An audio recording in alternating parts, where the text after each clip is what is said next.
This is the FM Gold channel of All India Radio. In the program News Analysis, now we bring you a discussion on External Affairs Minister's speech at UNGA. The participants are Shashank, former Foreign Secretary, and Mahendra Ved, senior journalist.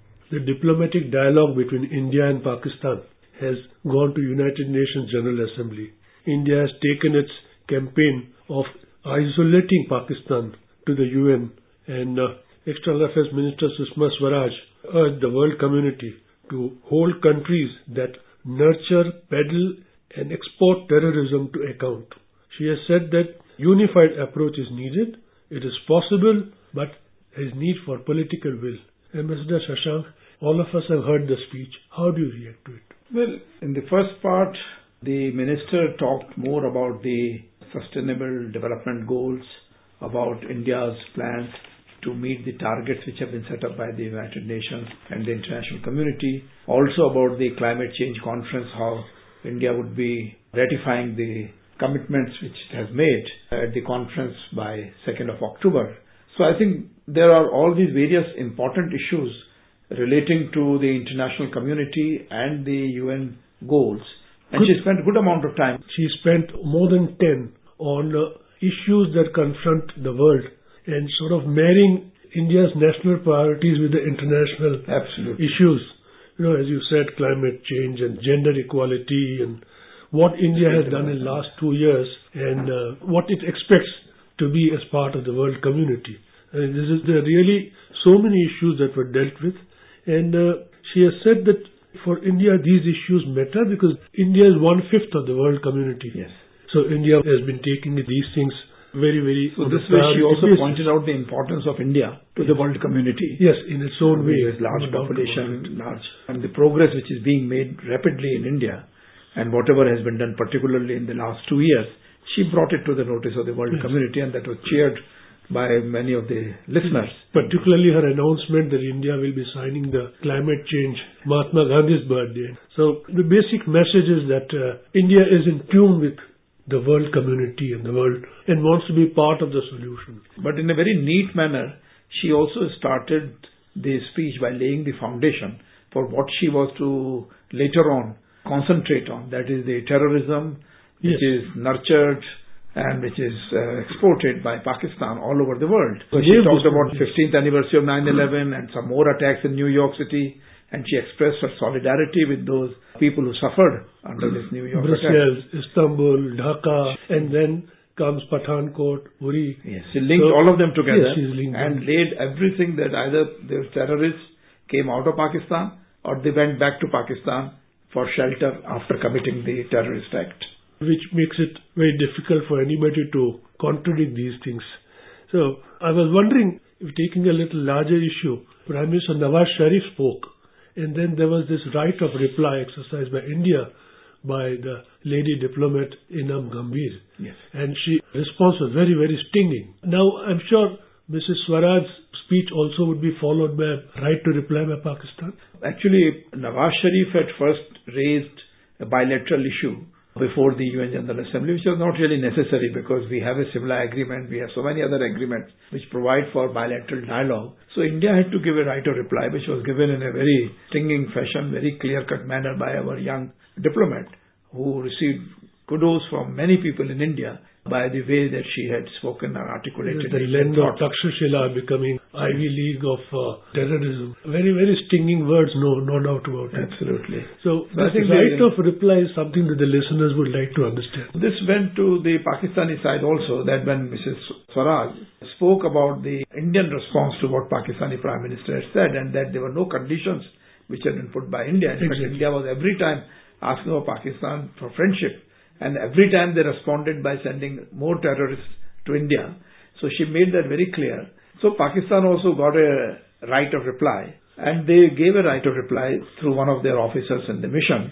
But then the Indian officer, Enam Gambhir, once again gave a right of reply to that right of reply because that was misleading the General Assembly and the UN membership. So therefore, Indian First Secretary had to give another right of reply to that right of reply given by Pakistan. So this is how matters are placed in the proper perspective, because these things go into the records of UN General Assembly, and if something is left uncontested, that means that, well, India had nothing more to say that, and India had taken a very large view of friendly relations with the Pakistanis, whereas Pakistanis were carrying out all these terrorist activities in India. So the question is that in India, the feelings were so agitated against Pakistan and against terrorism brought by it into India that the Indian representative in the United Nations had to very clearly point out the flawed arguments put forward by the Pakistani delegates. And for all that, Mr. Swaraj's speech, I hope you'll agree with me, was very sober, very to the point, very persuasive, very direct, and yet it was a very sharp response to what Pakistan has been saying. And wonders, Prime Minister himself has said it is very firm, effective, and a very fine articulation. So it's really UN General Assembly has become the battleground, the 71st session. But I suppose there's much more to come. And the way India has decided to review the Indus Treaty, and we are not withdrawing, if I'm correct on that. We have not reviewed it so far. It has been allowed to continue lackadaisical manner, I would say, by the previous government so far. Because 65 we had a war with Pakistan. Under the law of treaties, it could be considered that this treaty was null and void after the war. 71 again we had a war. We had a war agreement called Shimla Agreement. Earlier we had Tashkent Declaration. So none of these things talked about Indus Water Treaty, which means that Indus Water Treaty was null and void. It's time bound? Treaty may not be time bound, but any treaty is bound by the question of relationship between two countries. If two countries come to an actual war, then all the treaties are finished after that. And then you have to renegotiate and resume new relationships from the very beginning. Yes. This is what we did for trade relationships. This is what we did for visas and for pilgrims and all the other kind of things. But this somehow or the other, since we were not able to use all the water which was there under the Indus Water Treaty, so it was always felt, why review it when you cannot use water which has been allotted to you, even though it may be unfair that you got only 20% of the water and 80% went to Pakistan. Now that question has become more important because now you link it with the continuous warfare waged by Pakistan and sending terrorists into India. So Prime Minister Modi has put it very aptly that blood and water cannot flow together. So we are reviewing it. But you are reviewing it and you want to take your share of water. We want to take our share of water. And secondly, we would like to remove. And how would that be done? Oh, well, it will mean that there are three eastern rivers. India is entitled to full utilization of the water of these three rivers. So they are not doing that. And these rivers, Ravi, etc., they are flowing into Pakistan and that water is going to them. Whereas many of our states like Haryana, like Delhi, they are denied this water which should come to them. But mainly because we have not been able to use it as a state, as an interstate mechanisms have not been very successful and matters are all the time in the Supreme Court. So similar issues, these are very complicated issues. So even within a country, the states are fighting for their rights to water.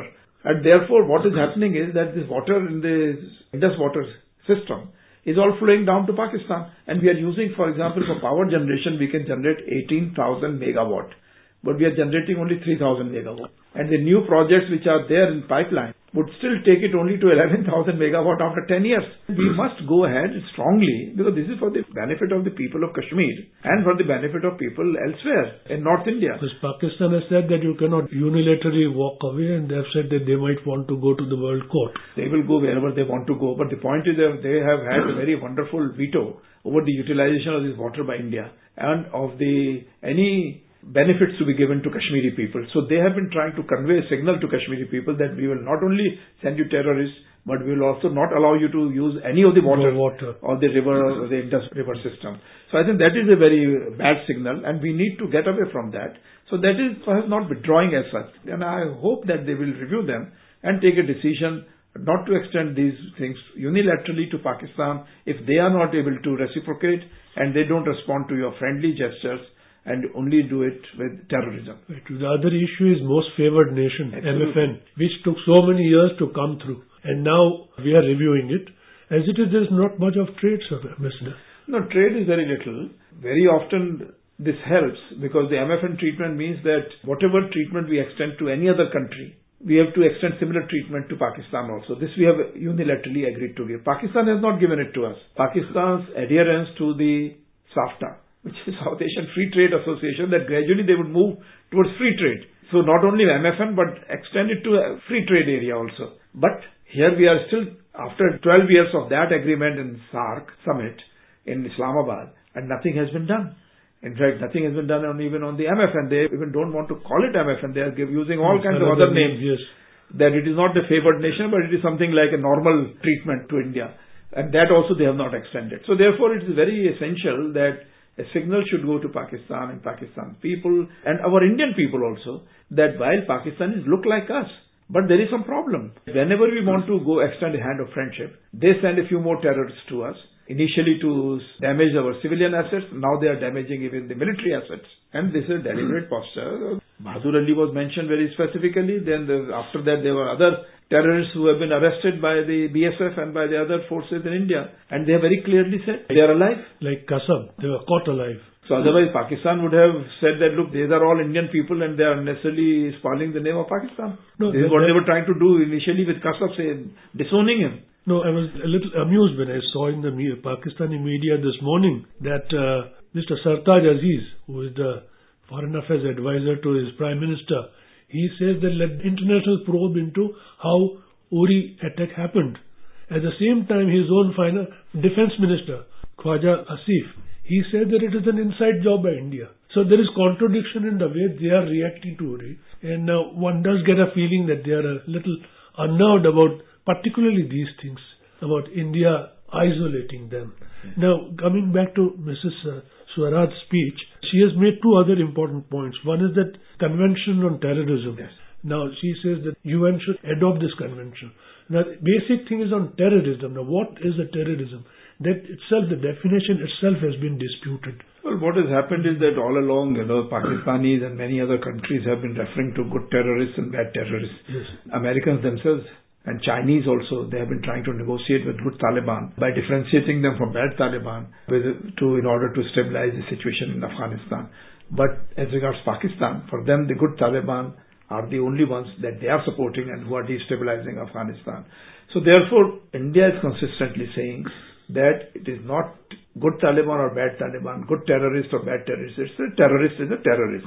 And once you adopt this convention and bring it into a domestic legislation, then those countries which have well laid out legislations that any of these kind of international sanctions have to be brought into their national regimes, and they have to impose sanctions on countries which help terrorism. Now, we will also have to do it. For the time being, we don't have any specific measures which we take against countries spreading terrorism. And one more point that Mrs. Swaraj made is that the approach of the world community should be unified to fight terrorism, and if somebody is not willing to join this thing, then he should be isolated. You have Pakistan which say that they are themselves victims of terrorism. I would say that it is not only Pakistan which has been reluctant to take action against terrorists, but it is also China, yes, which is a permanent member of the Security Council. And whenever, even under the Security Council regulations, under the Committee on Terrorism, certain people have been named, and China has been always working against naming of these people, and they are being declared as terrorists.